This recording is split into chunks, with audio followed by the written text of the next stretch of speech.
So the Apefather has been eating a lot tonight, but let me tell you, there's a good reason for it. I just, when I go to Brooklyn, let me just try to make all of you understand. Brooklyn is my heaven. This is I know, like, my wife is laughing in the background because Brooklyn has changed a lot. Brooklyn is not the same place that it used to be when I grew up. You know, when I was a kid, when I was a young kid, it was a different place. Everybody knew your name. It was just something. It was very family orientated. It was very. It was just. I don't know. I can't explain it. It's so hard to put it into words. It was just like it was home. You know what I mean? It was my home, and it was like it was just everything was just it was just so perfect. It's like you walk down the street. You don't need a car. You don't need a car. You walk to Ravioli Fair. They got the fresh mozzarella. They got the provolone, sweet supersad. The prosciutto bowls, the rice bowls. You go to Pastosa. You get yourself all the meats, everything you want. You understand? You get the pasta, fazeli, everything. And it was just the raviolis, the chopped meat, the meatballs.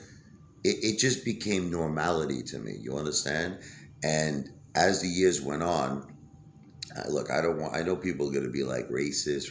This is not racist, okay? I'm not a racist. It's just that the Italians left. They left, and the Chinese started to buy all the houses, and they were able somehow to put together like I'll give you an example of what I mean. My father's house was a legal two family. Now, in the apartment that he had, okay, it was a two-bedroom apartment. What they do is they convert a two-bedroom apartment into a five-bedroom apartment because they group their monies together. You understand? They all put up money and they turn a two-family house. They make it into maybe a 10-family house. That's what they do because they live very uncomfortably. I hate to say it's the truth because I've seen it with my own eyes. And what happens is that they buy the house in cash. Why? Because it's like 10 of them. You understand what I'm trying to say? Like each one of them will put up $100,000. They'll buy a house for $1 million, or they'll put up 120,000 in cash each, and they'll buy a house for 1.2 million. Now you have to understand the Italians that bought these houses. They bought them back in the forget about it. You understand? The 40s in some cases, the 50s, whatever. They bought, because the house was inherited. My father inherited it from his mother. She bought the house, I think, in like the right, like the 50s, maybe. So she bought the house for 35,000. My father sold it for 1.2 million. So because the Chinese have all this cash, they come in, they buy everything up. The Italians can't resist because they're giving them top dollar. And slowly but surely, all the Italians sold to the Chinese. Now it's not just Chinese.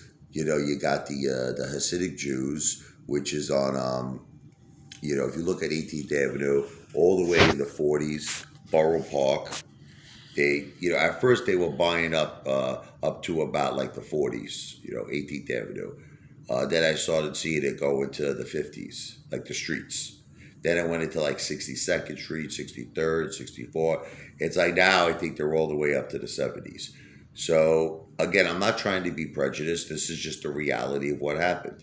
So places that used to be like, Italian places became synagogues. You understand? Ravioli Fair became a martial arts school. Vegas Diner became a Chinese buffet. So I understand this sounds terrible, but it's the truth. But it's the truth. So the funny thing though is for some odd reason, because so many Italian businesses closed down, so many closed down. There's still a few legendary Italian places in Brooklyn that still are still standing. L&B Spumoni Gardens, John's Deli, or like Otto Bello. And it amazes me because you want to know what I think it is. A lot of Italians drive from New Jersey. They drive from Staten Island to Brooklyn because they don't live in Brooklyn no more. They don't live in Brooklyn no more, but they drive in a case like mine, I drive an hour and 15 minutes to go to LMB, to go to John's Deli, to go to Ortobello's, and we're keeping them in business because it's certainly not the Chinese that are keeping them in business. We're keeping them in business, and I just don't know what to say. I'm not trying to sound mean, but it kind of makes me sad. It makes me sad because it's not the same. But you know what's so funny? When I go into L&B, when I go into John's Deli, when I go into Ortobello's, I feel like I rewind the tape. I feel like I'm back in my childhood again, and I feel like nothing has changed. Like as I'm sitting there and I'm eating, I'm like, this is Brooklyn. This is like I wrote a song. You could look it up. You'd have to put in my name, Richie Lavoy, Levoi. Then you'd have to put in the Brooklyn song. And you can look that up on YouTube. It's called The Brooklyn Song, Richie Lavoy, Levoi.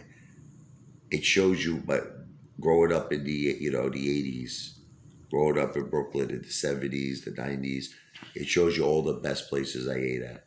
And getting back, this is Bolognese, Penne Bolognese from L&B Spumoni Gardens. This is probably one of the most delicious pastas that you're ever going to eat.